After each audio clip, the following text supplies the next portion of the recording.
প্লেয়ারের বদলে দ্বিতীয় টেস্টে খেলবে ক্যাপ্টেন রোহিত শর্মা? কার পরিবর্তে শুভমান গিল দ্বিতীয় টেস্টে দলে চান্স পাবে? বন্ধুরা, আজকের আমরা আলোচনা করব ইন্ডিয়া বনাম অস্ট্রেলিয়া বর্ডার গাভাস্কার ট্রফির দ্বিতীয় টেস্ট খেলা নিয়ে। 6 ডিসেম্বর থেকে শুরু হতে চলেছে বর্ডার গাভাস্কার ট্রফির দ্বিতীয় টেস্ট ম্যাচ। প্রথম টেস্ট ম্যাচে ভারতীয় দল দাপটের সাথে জয়লাভ করেছে। তার কারণ জয়শ্রী জয়সওয়াল 161 রানের দানবীয় ইনিংস খেলেছিল। তাছাড়াও বিরাট কোহলি মূল্যবান 100 রান করেছিল। আর বোলারদের মধ্যে ক্যাপ্টেন জাসপ্রীত বুমরা 2 ইনিংস মিলিয়ে 8টি উইকেট নিয়েছিল। তাছাড়াও বাদবাকি সব প্লেয়াররাই খুবই ভালো খেলেছিল।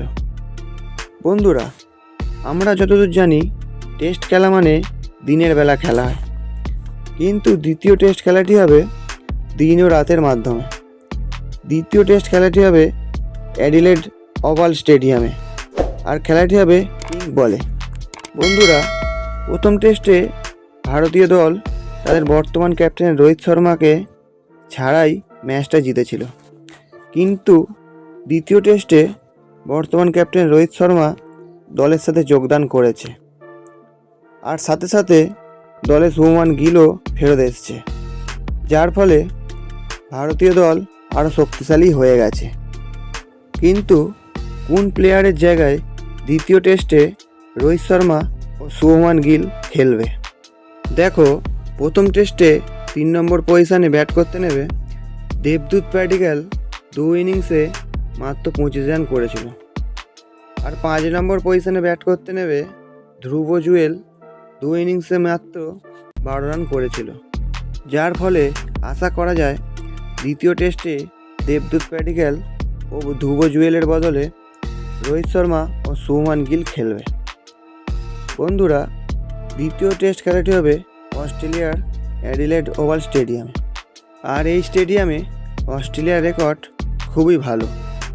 তার কারণ অস্ট্রেলিয়া তাদের লাস্ট 5টি টেস্ট ম্যাচ জয়লাভ করেছে এই স্টেডিয়ামে। সর্বশেষ 2018 সালে ইন্ডিয়ার বিরুদ্ধে পরাজয় গ্রহণ করেছিল এই স্টেডিয়ামে। তাই ভারতীয় দল যতই শক্তিশালী হোক না কেন, দ্বিতীয় টেস্টে অস্ট্রেলিয়া ভারতকে একদমই ছেড়ে কথা বলবে না।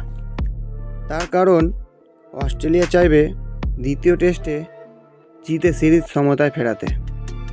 তাই আশা করা হচ্ছে দ্বিতীয় টেস্ট খেলাটি খুবই হাড্ডাহাড্ডি ম্যাচ হবে।